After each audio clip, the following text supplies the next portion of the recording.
A gente está vivendo um momento muito único na nossa sociedade. Talvez isso seja muito bom, porque talvez o pêndulo tenha ido tanto para um lado que tudo que nos espera agora é o momento em que as coisas vão começar a normalizar.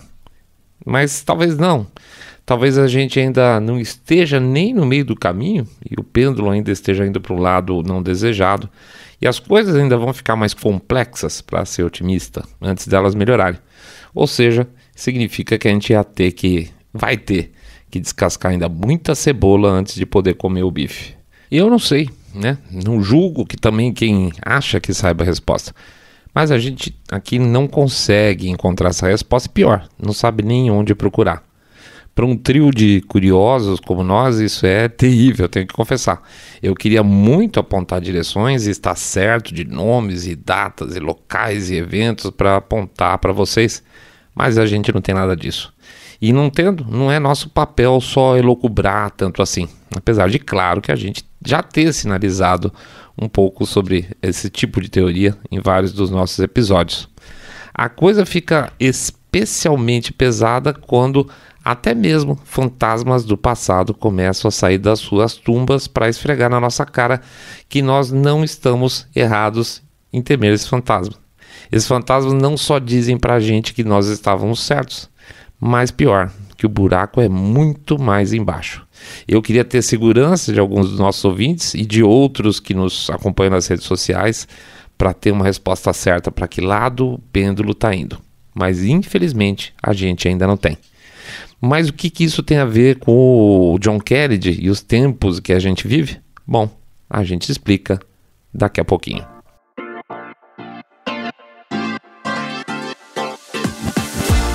Saindo da bolha.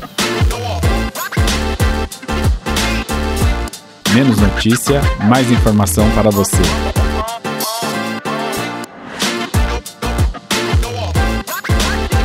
Por que o assassinato de John Kennedy importa?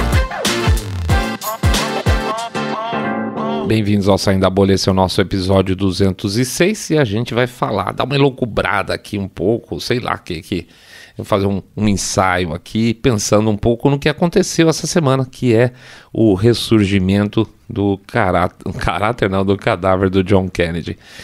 Antes de mais nada, nós vamos pedir para vocês entrarem lá no nosso site, www.saindabolha.com.br, clicar no botão follow ou seguir a gente no Spotify, Podcast Addict, Google Podcast, Apple Podcast. Pede também para, por favor, se vocês quiserem dar uma seguida a gente lá no YouTube, dá um cliquezinho lá no sininho, dá um like, faz um comentário nesse episódio que vai estar lá também. Hoje não temos nada especialmente visual para colocar por lá. O que mais? A gente pede para fazer o famoso boca a boca sarado, para vocês contarem para seus amigos que estão acompanhando um podcast cabeça direita limpinho supimpa, que detesta, abomina o politicamente correto. Pede também, por favor, para vocês considerarem uma doação no nosso Pix, né? O famoso Pix do Saindo da Bolha, onde a gente aceita lá 1, 2, 5, 10 milhões de reais. Lembrando que pingado não é seco e que R$1 por episódio ajuda pra caramba também, tá?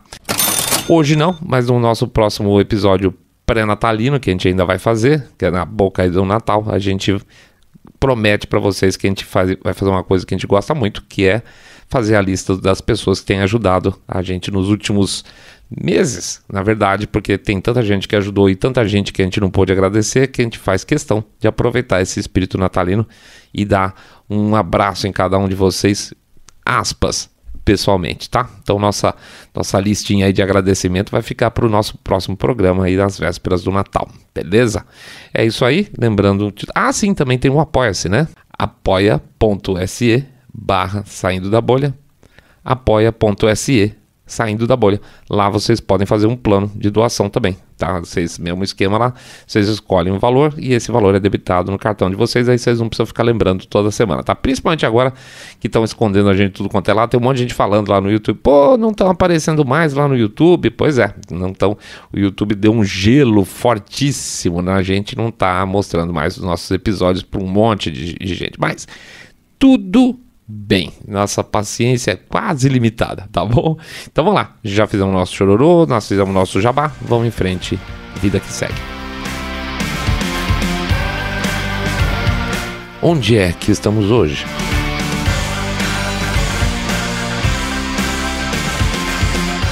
Nós três sempre fomos pessoas ligadas à área de planejamento, de alguma forma ou outra, financeiro, marketing ou administrativo. E olha que, honestamente, a gente sempre foi legal nisso, tá? Eu, o Rogerão, o Mr. Way. Mas qualquer planejador que se preza para olhar para frente, e aqui nós estamos falando de novo aquela história do pêndulo, né? A gente tem que olhar um pouco para trás também, para perceber algumas tendências e tem que olhar para o presente também para saber de que ponto a gente está partindo. É como pensar numa viagem. Então a pergunta é: quanto tempo demora para chegar em Juiz de Fora? Depende de onde você está partindo, né? A resposta imediata que vem na nossa cabeça é falar: demora umas, sei lá, daqui de São Paulo, acho que umas 6 horas mais ou menos, porque a gente parte da premissa que quem pergunta pra gente isso sabe onde a gente está, ou que a gente sabe onde a gente está. Em política nem sempre isso é verdade. Mas a pergunta não foi essa. A pergunta foi: quanto tempo demora para chegar em Juiz de Fora? E aí tem que ter um monte de pergunta associada a isso. Você está perguntando quem? Para mim? Para quem está me ouvindo? Para o Mané? Depende de como, de carro, de ônibus, a pé, é uma pessoa, é uma lesma, depende, tudo isso depende para saber quanto tempo dura para chegar até Juiz de Fora. Planejar, então, exige parâmetros mínimos e quando esses parâmetros são desconhecidos, a resposta, pelo menos para nós, seria não sei. E a gente aqui, pelo menos, como a gente falou, não sabe mesmo. Nós não sabemos o que passa na cabeça dos líderes. Temos uma ideia, mas não temos certeza. Não sabemos os instrumentos que essas pessoas têm para pôr em prática as suas ideias. Tanto faz se são as melhores ideias ou as mais cruéis. Pensa, por exemplo, se a Pfizer, nos seus pré-testes, ela mediu que... Isso é fato, gente, não estou inventando, está lá nos Pfizer Papers. Ela mediu que mais pessoas tinham tido efeitos colaterais com seu remedinho do que pessoas tinham sido protegidas, tá? Então, em certo sentido, pode-se dizer sim que é complicado dizer, sendo absoluto, mas em determinadas condições ela fazia mais mal do que bem. E ainda assim, a coisa avançou. Você acha que, seja lá quem for, estava planejando isso, tem os mesmos valores morais que os seus? Evidentemente que não. E é evidente que se as pessoas diferentes têm valores morais tão diferentes, essa é uma variável importantíssima para saber onde nós vamos estar amanhã. Pessoas com valores morais enojantes, com ferramentas fortes, são perigosíssimas. Pessoas com valores morais iluminados, mas sem ferramentas, podem virar sua vítima. Ou vice-versa, tudo isso, tá? A gente não sabe e a gente não tem controle. Mas o que a morte do Kennedy tem a ver com tudo isso? Calma lá, eu não estou enrolando não. Eu só quero contar para vocês como nós estamos pensando aqui. Como é que está a nossa cabeça nesse momento. E não tem como fazer isso se a gente não colocasse aí, e vai ter que colocar mais alguns pontos de vista nossos, tá bom? Vamos em frente. E dá-lhe teoria conspiratória.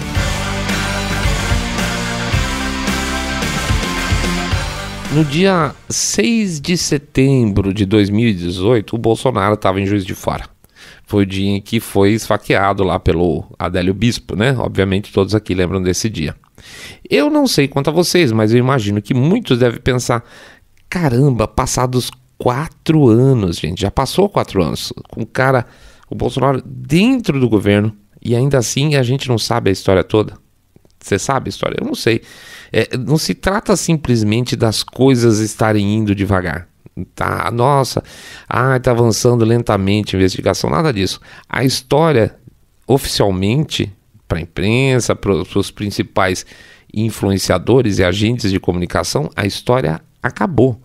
Para todos os efeitos, o Adélio Bispo era um homem solitário e maluco que resolveu dar uma facada em um candidato à presidência que ele não gostava. Difícil acreditar nisso. Eu acho muito difícil acreditar nisso. Agora, veja, o Bolsonaro foi eleito. Teve nas mãos o poder teórico de indicar o chefe da Polícia Federal. E eu vou repetir aqui, teórico. E mesmo assim, com o volante na mão, com o acelerador no pé, ele nunca conseguiu fazer com que se suplantasse essa teoria incompleta. Ficou sempre aquele ponto de interrogação. Veja que nem ele toca tanto no assunto. E assim, para quem vê a imprensa falando sobre o que se esperava do Bolsonaro, né? A imprensa dizia que era um cara que mais cedo ou mais tarde teria o poder de dar um golpe de Estado. Não é isso? O Bolsonaro é um cara tão poderoso, com uma militância tão feroz e tão radicalizada, que ele poderia dar um golpe de Estado. E mesmo assim, com todo esse aspas, poder dele, ele nunca teve poder sequer para revirar essa história a fundo. Não é estranho um cara tão poderoso não conseguir esse tipo de resposta? Pois é, então, duas coisas aí. Ele não é tão poderoso e a resposta está mais longe do que a gente imagina. Eu tenho que partir então do princípio que ele não tinha e nem teve tanto poder assim. Esse é o ponto. Na verdade, o que ocorre é que políticos que votamos, inclusive grande parte deles péssimos, tá? Não tem o poder que nós achamos que eles têm. Pior ainda, em um sistema eleitoral onde a gente sequer vota em nossos representantes de verdade, ou seja, porque a grande maior parte dos aspas eleitos só pegam carona naqueles que realmente foram votados, a coisa fica complicada. Portanto, nossos representantes não nos representam, e não é por acaso, porque tudo tem método. Pois não temos um legislativo que nos representa como população, e então a gente também não tem um executivo que tenha poder. E é onde vocês acham que a gente pode chegar, né? Então, vamos falar do Kennedy. Pois é, o ex-presidente assassinado, John Kennedy, volta então às manchetes americanas essa semana em um monólogo do Tucker Carlson, lá da Fox norte-americana. E, gente, que loucura, nós estamos falando de algo que completou agorinha, 59 anos. O assassinato do John Kennedy completa agorinha 59 anos.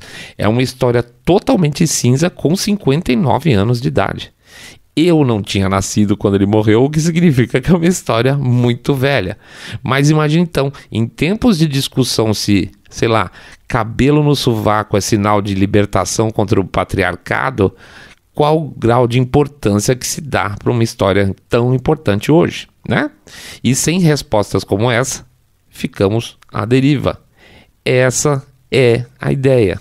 Deixar histórias como essas escondidas no tempo até que novas gerações não sintam o peso delas.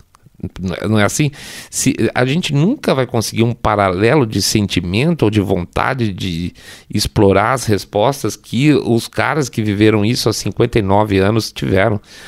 Foi uma coisa pesada para o país como os Estados Unidos. E fora dos Estados Unidos também tinha gente aqui no Brasil que chorava, aquela coisa toda, porque o Kennedy era muito popular, goste-se dele ou não, ele era. Hoje não, hoje é assim, é a história de um presidente que morreu assassinado, né? No monólogo dele lá, o Tucker Carlson conta então que ele teve contato com um agente da CIA que teve acesso a algumas das, atenção, milhares de páginas do processo sobre a morte de Kennedy que até hoje estão ocultas. Milhares. Repara o seguinte, boa parte de tudo que foi investigado, tá, em termos de volume, vamos chamar assim, já foi liberado para a população de maneira geral, já não é mais segredo. Mas ainda existem milhares de páginas que são fechadas em segredo, inclusive o nosso querido Joe Biden recentemente manteve esse segredo sobre essa história. Por quê? Né? Por que não se liberou tudo de uma vez? Por que liberou só uma parte? Óbvio, então quando você libera uma parte significa que o pesado está para trás, e esse pesado são milhares de páginas, tá? Então, muito bem, o Tucker Carlson contou que teve contato com um agente da CIA que teve acesso a essas páginas que estão lá escondidas, e quando ele perguntou diretamente ao agente da CIA se havia tido participação da CIA na morte do Kennedy, ou seja, que o Lee Harvey Oswald, que foi quem matou, que deu tiro, que o Jack Ruby, que matou o Lee Harvey Oswald, acho que 2-3 dias depois, e se o Louis West, que é o psiquiatra que diagnosticou que o Jack Ruby era louco e mandou ele para o hospício, todos tinham diretamente relação com a CIA. Eu volto, o Carlson perguntou se a CIA tinha participação na morte do Kennedy, e ele respondeu o seguinte, a resposta dele é sim, eu acredito que estavam envolvidos, é um mundo totalmente diferente daquele que pensamos que era. é tudo fake. E mais para frente ele reforça: sim, eu acredito que a CIA estava envolvida no assassinato do John Kennedy. Ora, vejam só, a história do John Kennedy passa por um cara que atirou em outro, matou o presidente, um segundo que, vamos dizer assim, ficou irado e matou, e esse segundo irado que matou foi considerado louco, e a história morreu. Eu conheço essa história de algum lugar. Vocês não conhecem, não? Um mundo fake.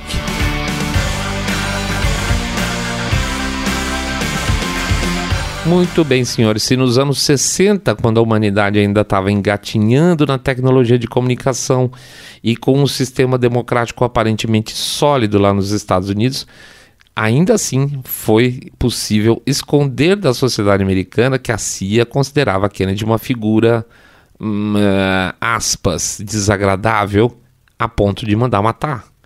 Então, o que a gente pode dizer de hoje, quando as pessoas têm acesso a toda forma de informação de maneira imediata, na ponta do dedo, e que você pode criar correntes até de bots para gerar e solidificar uma narrativa falsa? E como fica se o Estado, como agora está provado, tem braços ocultos que conversam literalmente em prazos pré-estabelecidos com monopólio de empresas por onde correm praticamente todos os grandes debates da sociedade atual, ou seja, as redes sociais. É isso aí. Os documentos agora recentes que o Elon Musk liberou mostram que o FBI e o Twitter tinham reuniões quinzenais para discutir o que devia, o que não devia ser falado, quem podia e quem não podia ter alcance nos seus posts, quem devia estar ativo, quem deveria ser banido, tudo decidido por um Estado paralelo aliado ao Partido Democrata Americano. Isso é provado, tá, gente? Tem correspondência já mostrando isso. O FBI, através, cumpria os interesses do Partido Democrata para atrapalhar as eleições. E conseguiu, né? Ou seja, de que adianta você achar que você está participando de um debate democrático, quando na verdade alguém lá em cima, em algum lugar, está decidindo se esse debate é válido ou não? De que adianta você achar que você está cumprindo, sei lá, seu papel de cidadão, se esse papel vai ser enterrado por algum burocrata estatal e aí em conluio com algum soy boy que usa saia no fim de semana, que realmente acha que esse rapazinho aí, o soy boy, acha que ele tem o direito de silenciar você porque ele não concorda com seus pontos de vista. Você está cumprindo seu papel de cidadão? Você pode achar que sim, mas não está. Não vamos abrir tanto aqui as razões que se discutem pela morte do John Kennedy, até porque senão a gente mata quase um capítulo do nosso e-book sobre teorias conspiratórias que a gente está montando. Mas eu não preciso, e vocês não precisam ter bola de cristal para ver que os desejos do Kennedy muito provavelmente incomodavam uma parcela poderosa da sociedade americana. Mas poderosa mesmo, tá? Poderosa, tão poderosa, ela conseguiu conspirar para matar e esconder, na verdade, esconder por 60 anos uma história gigantesca. É muito poder. Pensa bem. Cada diretor da CIA, desde então, cada um deles sim, sabe que a CIA tem participação na morte do Kennedy. Certo? Se um agente conversou com Tucker Carlson, obviamente, os presidentes, os diretores da CIA, todos eles sabem o papel que eles tiveram. Todos eles. Mesmo aqueles que atuaram durante os governos republicanos, como o do Trump mesmo, por exemplo, tá? No caso, quem era o diretor da CIA na época era o Mike Pompeo, que hoje sonha ser presidente dos Estados Unidos, tá? Qual a razão para esconder isso tudo? Se isso aconteceu há muito tempo atrás, gente. É o que eu falei, eu não tinha nascido.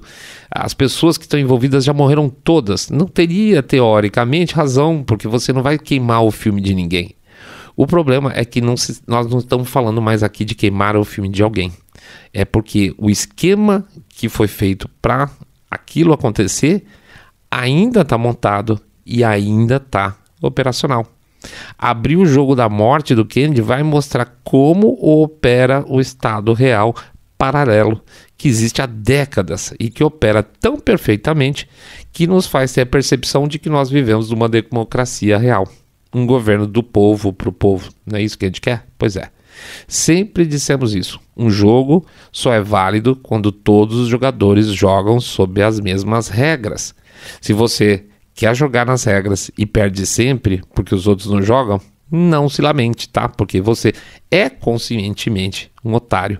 O nosso pequeno otimismo vem do fato de que a mesma internet que deu mais poder aos poderosos, deu também aos incorrigíveis curiosos mais chances de serem mais curiosos, e de certa forma mais fendas têm sido abertas nesse muro gigantesco que esconde tudo que está lá para trás, toda essa sujeira. Quem sabe esse monte de fenda vai fazer uma hora esse muro cair, né? Mas é trabalho de formiguinha, gente, é trabalho um a um. E eu confesso, às vezes é um trabalho muito desanimador. Mas ao contrário de nós três aqui, que 3x4 estamos constantemente nos questionando o valor do que a gente faz no nosso podcast ou nas nossas redes, porque nós somos pequenininhos demais para mudar alguma coisa significativa, e que tem um peso tão grande aí nas nossas vidas pessoais. Graças a Deus existem pessoas mais fortes, mais corajosas, que querem sim descortinar essa porcaria toda. E com isso, talvez, uma hora o véu caia. O fantasma do Kennedy volta para avisar a gente que estamos envolvidos em um mundo fake, como diz o agente da CIA, tá? Um mundo de aparências, como se fosse sei lá se está sendo forçada a imagem, mas é como se fosse um caleidoscópio que deixa a gente meio confuso com tantas formas e cores, e a gente acaba às vezes apostando errado. Paciência, acontece. Eu sei que tem um monte de gente que ouviu aqui, que ouve a gente, que apoia, por exemplo, ideias da direita, ideias conservadoras, ideias liberais, que um dia já votaram no Lula com muita fé. Tá? É muito comum a gente ver esse tipo de, puxa vida, eu votei no Lula, graças a Deus, tal. Paciência, erramos. E muitas vezes a gente também está no caminho certo sem saber, porque é tudo muito confuso. Ainda bem que a gente acerta o caminho de vez em quando. O Kennedy traz a certeza para a gente de que não se trata só de um tiro e nem de uma facada, mas que muito provavelmente a gente ainda tem como descobrir o que desagrada os donos do poder quando existem vítimas poderosas. A ideia para descobrir isso é fazer o quê? Seguir o caminho do que se deseja destruir com a morte, para saber o que é melhor para o seu futuro. Olhe quem está sendo ameaçado ou morto, e você vai descobrir pelo oposto aquilo que estão tentando para o seu futuro. Infelizmente, se as pessoas têm tanto poder para derrubar poderosos, a dica já está pronta. A gente sabe perfeitamente o que é que estão traçando para a vida da gente no futuro, né? E quem diria, né? Até dá para treler a morte também. Que coisa esquisita. Tá bom, gente? É isso aí, a gente agradece a presença de todo mundo. Pede para passar lá no nosso site www.saindodabolha.com.br e clicar no botão follow. Ou seguir a gente nas demais plataformas de podcast, como o Podcast Addict, Spotify, Google Podcast, Apple Podcast. Pede também para dar um share nesse episódio, pelo menos, sei lá, em alguns lugares, porque lá no Twitter, no YouTube tá muito complicada a divulgação. Pede também para fazer o boca a boca sarado, contando se vocês acompanham o podcast Cabeça Direita Limpinho Supimpa, que detesta, abomina o politicamente correto, e as pessoas que trabalham na sombra. Pede também, por favor, para considerar o famoso Pix, 1, 2, 5, 10 milhões de reais, pingado não é seco. E também, ou a possibilidade aí que o pessoal faz de R$1 por episódio, que ajuda pra caramba, além do nosso Apoia-se, né? O endereço lá do site do Apoia-se é apoia.se/saindo da bolha, e lá vocês podem fazer doação via cartão de crédito, já deixar pré-programado, assim vocês não se esquecem do Saindo da Bolha, tá bom? É isso aí. Vamos pra frente, gente. Existe otimismo, tá? A gente quer muito que se cumpra aquilo que é tão necessário, na verdade, pra gente ter um pouco mais de sorte no nosso futuro, aqui no Brasil, tá bom? E no mundo também, porque essas coisas tudo começa lá fora, né? A gente sempre fala que acontece lá fora, mais cedo ou mais tarde acaba acontecendo aqui dentro também. Estamos falando isso há 3 anos, acho que dá, né? É isso aí, um grande abraço para todo mundo. Fiquem todos muito, mas super, super bem. Saindo da bolha.